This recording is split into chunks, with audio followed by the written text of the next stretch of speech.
Hey everybody, this is Chris with T3 Handicapping, and I'm here to go over the card for Thursday, September 9th from Indiana Grand. If you want to follow my picks on Twitter, I'll update those after scratches. You can do so by following me on Twitter at handicappingT3.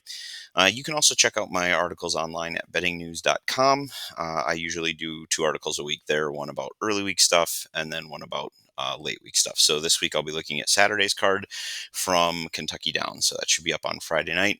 And you can see a lot of the same methodology there. So at handicapping T3 on Twitter, if you want to follow the picks after scratches. And then you can also read some more evergreen content on the stuff on bettingnews.com. So before we get into Thursday's card, let's take a look at how we did on Wednesday. Overall, a decent day, not real great in terms of hitting these A plus selections. That's usually where I try and create separation for myself. I did hit a daily double in the middle here. I used the 11, but I also used the 3 here and hit into a double, but didn't have a lot of other success kind of around in and around that area. So overall, a lot of winners. Didn't really string them together into a great winning day, but overall still pretty decent. If we look at the T3 boards, you can see a little more sparse. This was one of the bigger days in terms of entries for Indiana Grand, so I'm not terribly surprised. You had a lot of major fields, which is not always the case there, and so to see more white is not a huge deal, and is to be somewhat expected. The big thing was there were three T3 horses on the board today. There was this one in race 4, which ran out of the number. There was this one here in race number 5, which took second. And then the only other one that existed was right over here in race number 10. And that one also ran second. So 2 for 3 in the money with those T3 horses if you were using the grid system and waiting like a win place show on those horses. So still plenty of success within the day, just didn't necessarily string it together into anything massive. But overall, still a lot of winning selections. I had a couple bumps in the road in the middle, but with the bigger fields, like I said, that's to be a little bit more expected. When you're dealing with compact, 7 horse fields, you should be hitting on a more regular basis. So that's just kind of the nature of the game. But we move on, and now we're into Thursday. So let's take a look at Thursday's card. I'm going to go ahead and close this up. And we'll come all the way up to the top. And I did mark these up just a little bit differently to account for some of the empty spaces with the letter grades as they get adjusted. So 1 mile maiden claiming. One thing when I was doing my quick screen of this race card is there's a lot of maiden races, particularly maiden special weight lightly race. So I don't know how heavy my bankroll is going to be tomorrow at Indiana Grand. Probably will look to play maybe a little bit more at Gulfstream or something like that. Just because I don't know how predictable some of the races at Indiana Grand are going to be. But nevertheless, I like to go through and do an analysis of the card anyway. I think it's a good practice for handicappers, even if I don't plan to play a lot of sequences within the card. So let's start here with this maiden claimer going a mile of ground. So we have the even money choice is an 85B. The 2 horse is a 75C. The 3 horse is a 79C. The 4 horse is a 69X, but we can see from over here in our original chart that just based on raw score, this is an A horse. And that's typically one that I do like to keep using if I can, 66X and 64X for the number 6. So when I actually go to play this, I'm going to play it a little differently than it spits out. So it spits out a B and 2 Cs. I'm actually going to play this as a 1 over.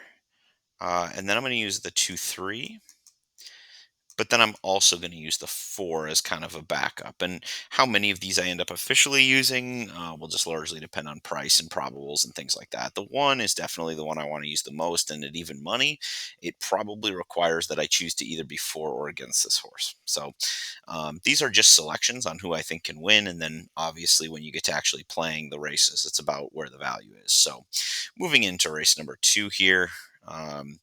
Number 1, 60X. Number 2, 61 would be an X. Number 3, 56, also an X. Number 4, 74C, that's cielo blue. That's the 4 horse. Number 5, 34X. Number 6, 71C. Number 7, 57X, Royal Icing there.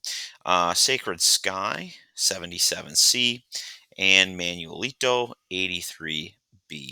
So as I'm coming through and as I'm looking at how to play these, I have obviously this horse down at the bottom, the number 9, would have been an A plus if we were using the unrated system. So I'm going to give that horse the edge here. Then I have a horse at 77 adjusted, 74, and 71. So I'm going to play those in that order. So I'm actually going to take the 8 first. Then I would take the 4. But I'm going to use them all fairly equally. Even though I'm putting them in preference order, I'm going to end up using them about the same. I think the 6 I'll actually include on a different line. This will really be more of my deep backup horse in the 6. Again, some of it will come down to how I want to use it. With Cielo Blue in, if I can find a way to get that horse in, I've got extra value. So I might be good there. At 15 to 1, this one may end up getting moved up just because the value line is there. So again, these are the selections based on just the paper form, and then a lot of the odds board will dictate kind of where we go from there. So here we're into maiden special weights, fillies going a mile and a 16th on the turf, lightly raced, lack of predictability. So there's a lot of different ways to go here. So I've got number 1, Spite Harmony, 78C. Number 2, Cajun Kid, 76C. And again, these are all adjusted grades. Wicked Intent, 76C. Bickermans, number 4, 65X. Torn Jeans, 86A. So this one actually came out to be an 86A horse. So this is one I'm going to be using heavily for sure. 52X on Kangaroo Talk. And then Susei Sashi, 85B. So when I look overall, I've got 3A plus raw. And then they turn out to be an ABC when you adjust. So I'm going to go ahead and play them as such. I like the fact that I've got the 5. I probably will use the 7. Also coming out to that B grade. And then I like the 1. And then after that, then I would just use the 2 and the 3 as kind of other options. But I definitely have a preference, a strong preference for the 5, and a lot of that has to do with price. I will definitely keep the 7 in my corner, and then from there, the 1, 2, 3 I will use underneath. But I do like to reference here that I like the 1 a little more than the 2, 3. And again, a lot of times I'll use that live to look at where their prices are at, and if this one's price really stinks, but this one's really good, those two may end up flip flopping at some point. But it just kind of gives me an indication of what I'm thinking heading into the races so that when things change, I'm just working off of a framework and I can quickly make adjustments on the fly. Here we have another maiden special weight. This time it's state bred fillies, and we're going 5.5 furlongs on the dirt. We have number 1, 64X. Number 2, 3 to 1, 67X. I'm taking a stand against this one, even in my raw scores. I have this one as coming in at 5th as a B letter grade. So that's not good enough for me at 3 to 1. The number 3, 78C was an A plus on raw. Number 4, Golden Heist, 58X. Now you're going to notice in this one, I put the red numbers in. I did the same thing on the 6 or the 4 horse in an earlier race, race number 1, I believe, and that's just the raw score. So I always get very leery of taking a horse from an A in one set of ratings to off the board in another. I know we're adjusting for class, but especially with these 2-year-olds, a lot can happen. So if I have a horse that in some metric graded out as an A, I'm going to use them as an A. So in this case, I'm going to take Lisando, the number 5, and I'm going to use it defensively. Now, I'm not going to use it as a true A horse, but I will definitely keep it in my corner, especially with a 29% trainer on second career start. So that's really good. This horse, again, 69, but was an A previously. So raw rated out to be an 87. So we'll keep it as an A horse or as a horse that we're going to use. Maybe not as strong, but a raw A. Number 7, 60X, and then number 8 at 9 to 5, 68, and an A. So you can see this is a race, and this happens a lot with 2-year-olds, especially at tracks where they get downgraded a lot for class and they're running in maiden ranks. I think the 3 is the one you want the most. And the 3 is at 7 to 2, so not a terrible price. But then after that, I'm going to be using the 5, 6, and 8 as well. And I know those are some shorter prices. So the 5 is at 6 to 1. So that one's definitely going to get used because I think that one's in with a chance. Um, 6, oh, 6 is at 12 to 1. So it's just the 8 really then that's the price killer at 9 to 5. So I would probably find a way to include all four of these in there, especially if the 8 is taking money on the day. That suggests maybe it's live. I definitely want to have that one. I might press that up a little bit or move it onto the A line here. But certainly there's some prices that I'm interested in. Number 5, wow, we're doing a lot of the same here. So maiden special weight, 5.5, dirt, sprint. I'm just going to run through these real quick. 54X, 82B, 70C for the 3. The number 4 horse is a 64X. The number 5, 85A, coming off of that first career start. I love that. Look at these numbers here. I don't understand why this horse is 20 to 1 on the morning line. This might be my steal of the day right here at the 20 to 1. Rooster Run, 88A. Um, Number 7, Family Tradition, 75C. Ashwin's Orb, 61X. Bourbon Delight, 62X. And number 10 here, No Further, 74C. So in this case, I don't have any A horses that got completely downgraded. I'm really excited for this race. This is one I'm definitely going to make sure that I'm involved in, because if I can get that 5 home at 20 to 1 or anywhere even close to it, I think there's reason to believe that horse is going to run to that number.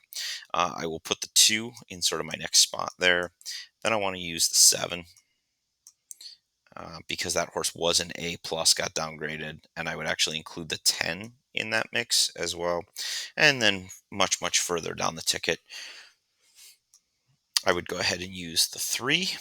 So I've got 5, 6, 2, 7, 10, and 3. And that's a lot. But again, you're dealing with horses that haven't run very much. So there's going to be a lot more variability potentially in how they run. If I see ridiculous amounts of money coming in on a horse or ridiculous money not coming in on a horse, so it's drifting way up in odds, I may choose to upgrade or downgrade any of these horses. But again, when you're playing with maidens, that's kind of a live deal, small pools, so even a little bit of money in could make huge adjustments. You just want to be aware of that. If you're playing Gulfstream on Thursday, that's now taking much bigger pots of money to sway odds. So something to think about, just as you're trying to read the tote board and figure it out. It's much different reading the tote board at Indiana Grand than it would be at, say, like a Saratoga or a Gulfstream Park. So we're moving on. Six race, 5 furlongs turf. So it's going to be a quick shot to the finish here. Number 1, 71C. I was in both, raw as well as adjusted. Number 2, Pretty Boy Elm, 46X. Good One, 52X. Boom 5000, 41X. Mr. Manning, 87A. That horse was an A plus raw.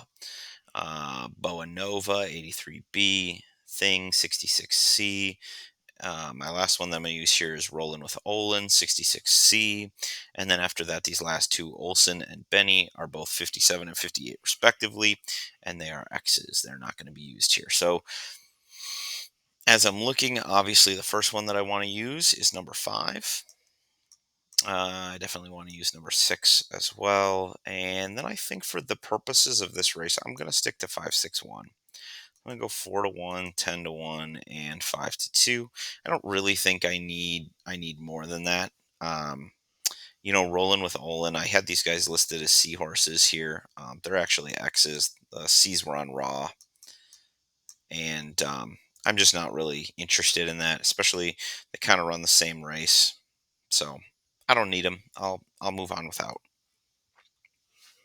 Number 7, once again, 5.5, maiden special weight. So you can see why this card is going to be really hard for me as a pick three player to play, because unless you can basically go singling around these maiden special weights, I feel like you're often going to have to go deep here. And it's just not going to be economical, especially when the pick threes at Indiana don't pay out to the same extent that they do at other tracks. So I'll probably shrink down to a daily double player. I've had some success with those at Indiana Grand. I actually think the double has a better value payout than the pick three, given the difficulty of picking the pick three. So um, we'll run through this one real quick. 45X, 79C for the number two was an A plus raw. So 77C on the three, 58X on the four. 77C on the 5 was an A on the raw score. 72C on the 6, and that was a B on the raw score. Favored horse there. Um, 77C for the number 7.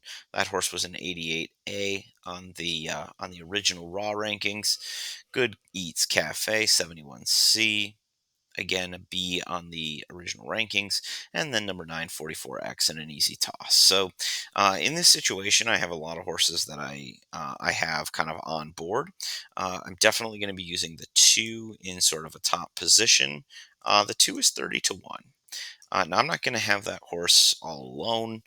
It's, like I said, a maiden special weight, so you're going to have a lot of variability here. I definitely want to keep the 3 Benny Boo Boo in with that one. And I probably want the 5 and 7 Indy Rebel also at 3 to 1, and Shooter Justice at 9 to 2. I'm probably going to go more like that, and then take the 6 and the 8 at 20 to 1 and 8 to 5. So probably, in all honesty, I'll probably end up eliminating the favorite. Just say, hey, I'm going to beat it, especially with the favorite being an S type. That has not been faring well. You've wanted to be kind of that stalking trip, has been sort of the best trip, especially in these sprints. Just sit right off and then break for home.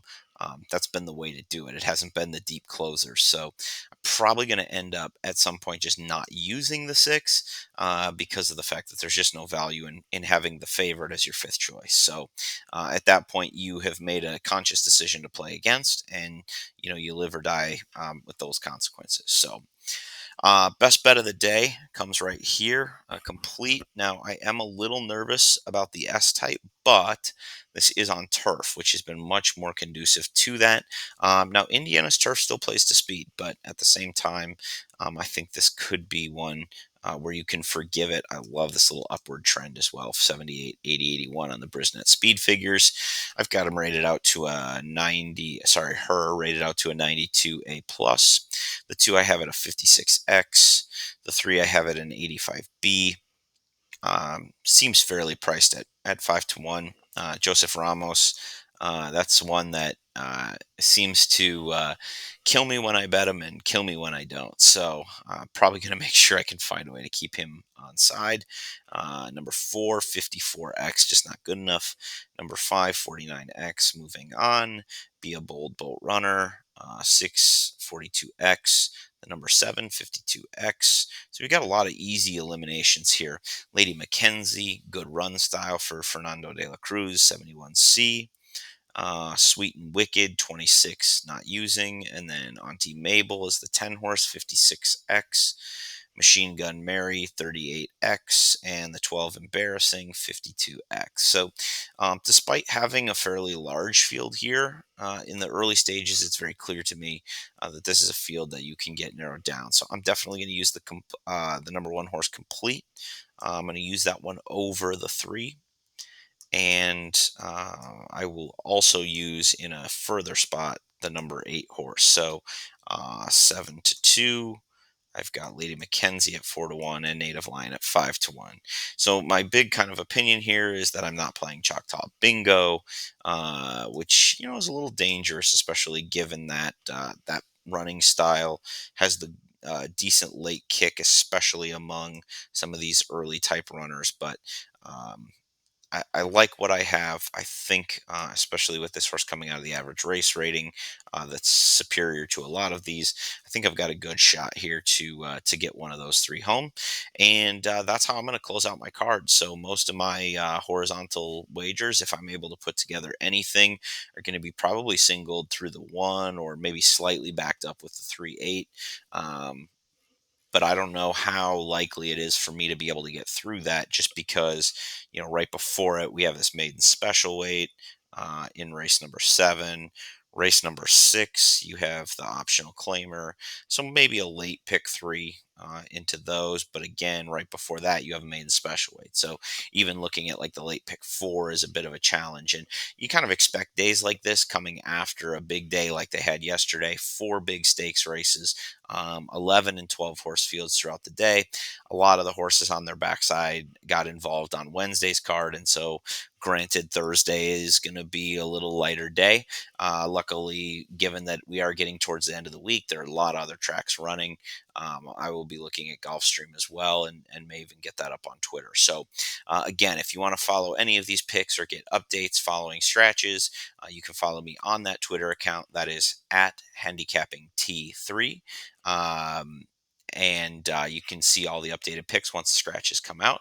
And again, if you want to read any of my coverage on bettingnews.com, particularly of this weekend's card at Kentucky Downs, you can do that at bettingnews.com. So good luck to all of you as you play Indiana Grand on Thursday, September the 9th. Good luck.